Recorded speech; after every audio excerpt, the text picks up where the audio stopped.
सर्दियों की वो रात जब हवा में बर्फ जैसी ठंड घुली हुई थी। पहाड़ों से सटा छोटा सा गांव चांदपुर कोहरे की चादर में लिपटा था। पेड़ों की टहनियां ठिठुर कर चुपचाप खड़ी थी और दूर कहीं कुत्तों के भौंकने की आवाज उस सन्नाटे को और गहरा कर रही थी। उसी गांव के आखिरी छोर पर मिट्टी और लकड़ी से बना एक छोटा सा घर था। घर की छत से धुआं उठ रहा था, जो इस बात का संकेत था कि अंदर कोई आग जल रही है।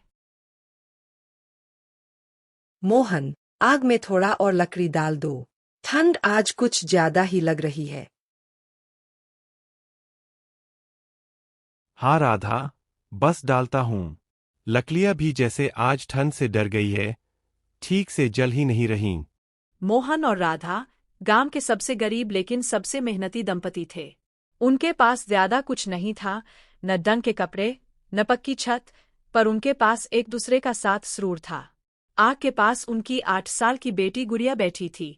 उसने पुरानी ऊनी शॉल ओढ़ रखी थी, लेकिन फिर भी उसके हाथ पांव ठंड से सुन्न हो रहे थे। माँ, कल स्कूल जाना है, लेकिन इतनी ठंड में कैसे जाऊंगी? मेरी बच्ची, पढ़ाई बहुत जरूरी है। ठंड तो हर साल आती है, लेकिन अगर पढ़ लिख लोगी तो हमारी जिंदगी की ठंड हमेशा के लिए खत्म हो सकती है। बाहर हवा और तेज हो गई। खिड़की के कांच से टकराती हवा की सीटी मानो किसी अनकही कहानी को सुना रही थी। सुबह होते ही सूरज ने जैसे ठंड से हार मान ली हो। उसकी किरणें कमजोर थीं, लेकिन फिर भी उम्मीद जगाने के लिए काफी थीं। मोहन जल्दी उठ गया।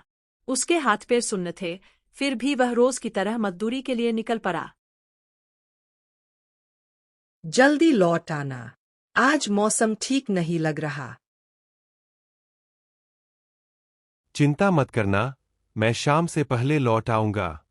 मोहन गांव से बाहर शहर की ओर जाता था, जहां उसे कभी ईंट धोने का काम मिल जाता तो कभी सड़क बनाने का।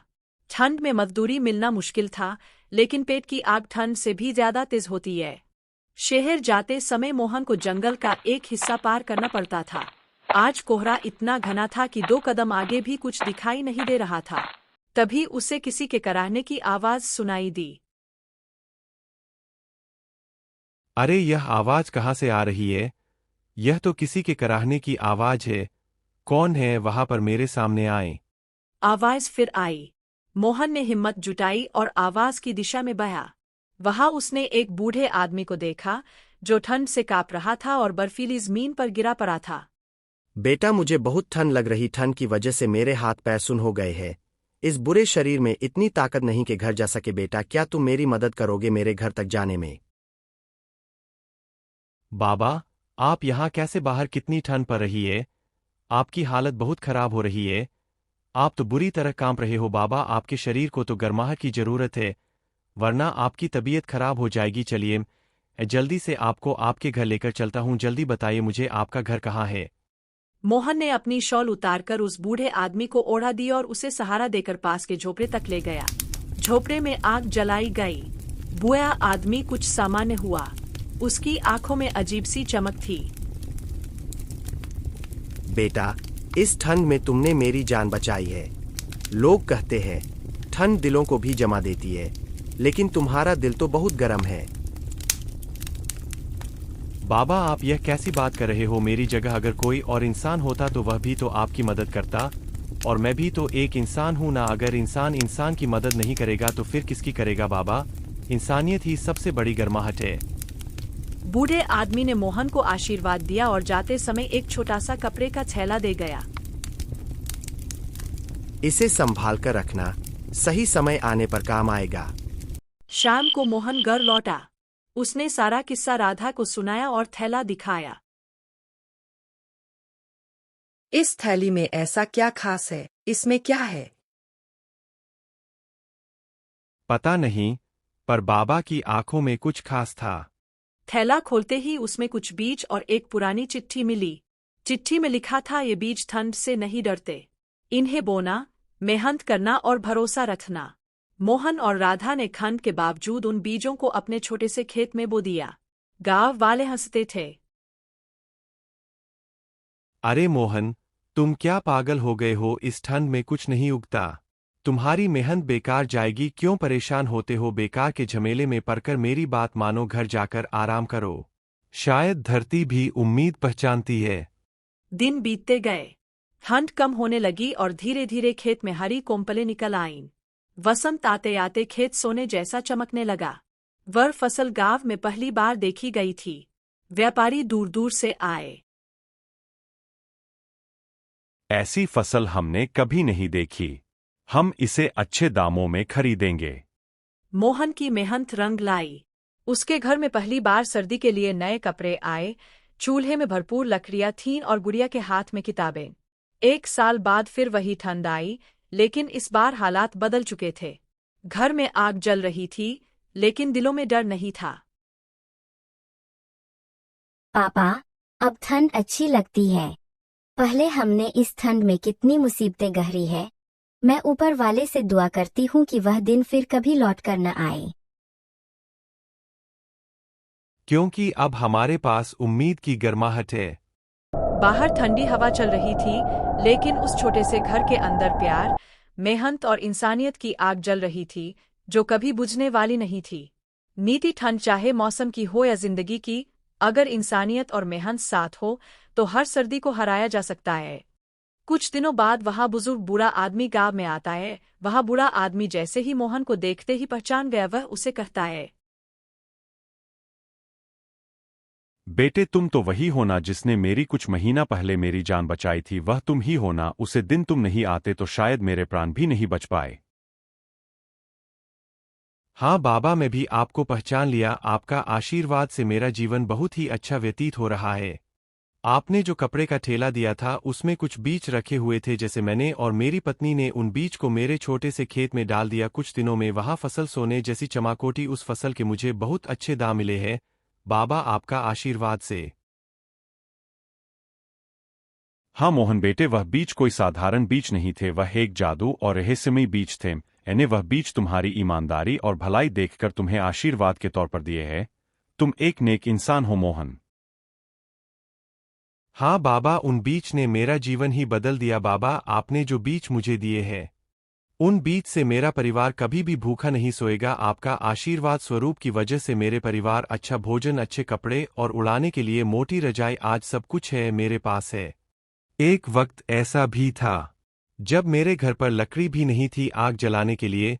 अब तो मेरे घर पर बहुत सारी लकड़ियां हैं।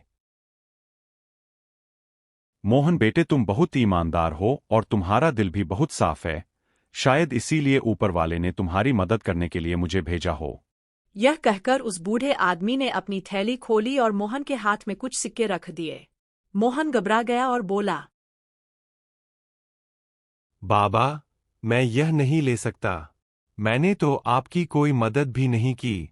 बूढ़ा मुस्कुराया और बोला, बेटा, मदद हमेशा हाथों से नहीं, दिल से होती है। तुम्हारी सच्चाई और मेहनत ही तुम्हारा सबसे बड़ा धन है। यह सुनकर मोहन की आंखों में आंसू आ गए। उसने प्रण लिया कि चाहे हालात जैसे भी हों, वह कभी गलत रास्ता नहीं अपनाएगा। उसी दिन से उसकी किस्मत धीरे धीरे बदलने लगी और उसका जीवन खुशियों से भर गया। कुछ दिनों बाद मोहन ने देखा कि उसके खेत में फसल पहले से कहीं ज्यादा अच्छी उग रही है। गांव वाले हैरान थे, लेकिन मोहन जानता था कि यह उसकी मेहनत और ईमानदारी का फल है। एक दिन वही बूढ़ा आदमी फिर आया और बोला, मोहन बेटे, अब समय आ गया है कि तुम दूसरों की मदद करो, जैसे आज किसी ने तुम्हारी मदद की थी। मोहन ने सिर झुकाकर कहा, बाबा, अब जो भी मेरे पास होगा मैं जरूरतमंदों के साथ जरूर बांटूंगा। धीरे धीरे मोहन गांव में अपनी भलाई और सच्चाई के लिए जाना जाने लगा। लोग उससे सलाह लेने आने लगे और उसका छोटा सा घर खुशियों का घर बन गया। अब मोहन समझ चुका था कि असली दौलत पैसों में नहीं, बल्कि अच्छे कर्मों में होती है। समय बीतता गया और मोहन की मेहनत रंग लाती रही। अब उसके पास न केवल अच्छा खेत था, बल्कि गांव वालों का प्यार और भरोसा भी था। एक साल गांव में भयंकर सूखा पड़ा, फसलें सूखने लगीं और लोग परेशान हो गए। मोहन ने बिना देर किए अपने घर के अनाज के भंडार खोल दिए और जरूरतमंदों में बांटने लगा। लोग हैरान थे कि जिस मोहन के पास कभी खाने को भी नहीं होता था, आज वही सबकी मदद कर रहा था। एक रात मोहन ने सपने में उसी बूढ़े बाबा को देखा।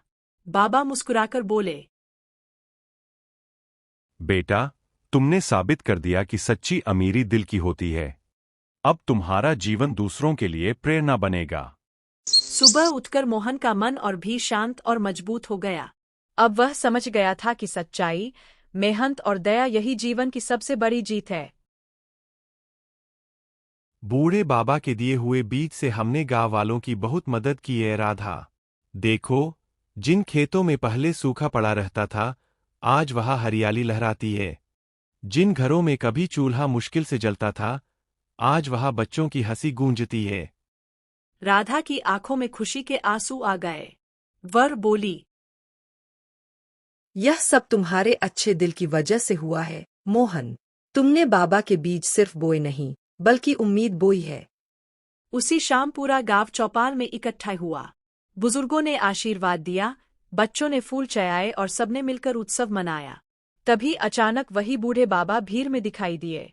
उनके चेहरे पर वही शांत मुस्कान थी। मोहन उनके पास गया और चरण छूकर बोला,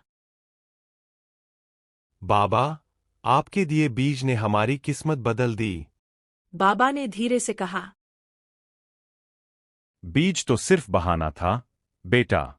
असली ताकत तुम्हारी मेहनत, ईमानदारी और दूसरों के लिए किए गए अच्छे कर्मों में थी। यह सुनकर मोहन और राधा समझ गए कि सच्ची समृद्धि धन में नहीं, बल्कि एक दूसरे की मदद करने में है।